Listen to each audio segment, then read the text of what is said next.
अस्सलाम वालेकुम। मैं मन सिद्दीक मिश्वर बाबा आला मौजू किताबी ॻाल्हियूं पार्ट नंबर 7। कुझु माण्हू ॼण कहाणी हूंदा आहिनि, दुनिया खे ॿुधाइण जे लाइक़ु ॼण क़ाबिल हूंदा आहिनि। कुझु माण्हू ॼण कहाणी हूंदा आहिनि, दुनिया खे ॿुधाइण जे लाइ ॼण क़ाबिल हूंदा आहिनि। बेहसी कुझु दरवाज़ा कोन खुलंदा आहिनि, बेहसी कुझु दरवाज़ा ॼण कोन खुलंदा आहिनि, छो त उहे ॼण पंहिंजे लाइ कोन हूंदा आहिनि। कुझु माण्हू ॼण कहाणी हूंदा आहिनि, दुनिया खे ॿुधाइण जे लाइ ॼण क़ाबिल हूंदा आहिनि।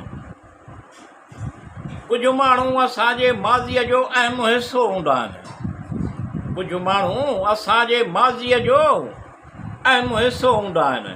उहे ई माण्हू हाल में ॼण असांजे लाइ ॼण अजनबी ओपरा अणॼाण बणिजी वेंदा आहिनि। कुझु माण्हू ॼण कहाणी हूंदा आहिनि, दुनिया खे ॿुधाइण जे लाइ ॼण क़ाबिल हूंदा आहिनि। कुझु माण्हू मिलंदा आहिनि त उहे असांजी मदद कंदा आहिनि या उन्हनि खे असांजे मदद जी ज़रूरत हूंदी आहे।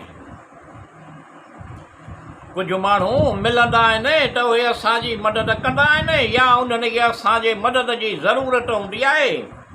ऐं जॾहिं कंहिं इंसान जो ज़िंदगीअ में अचण जो मक़सदु ख़तमु थी वेंदो आहे त उहे उनखे ॼण पंहिंजे कहाणीअ मां कढी छॾींदा आहिनि।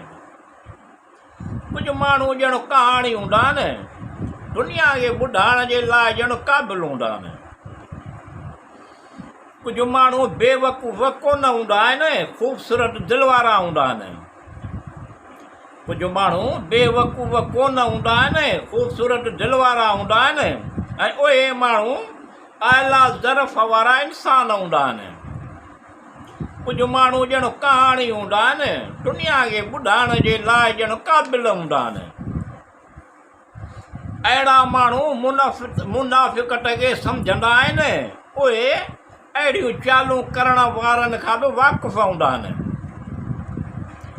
अहिड़ा माण्हू मुनाफ़िक़त खे सम्झंदा आहिनि, उहे अहिड़ियूं चालूं करण वारनि खां बि वाक़ुफ़ हूंदा आहिनि, पर वरी बि उहे नज़र अंदाज़ करे छॾींदा आहिनि ऐं सुठे सुहिणे नमूने सां पेश ईंदा आहिनि, छो त उहे साफ़ दिलि वारा हूंदा आहिनि।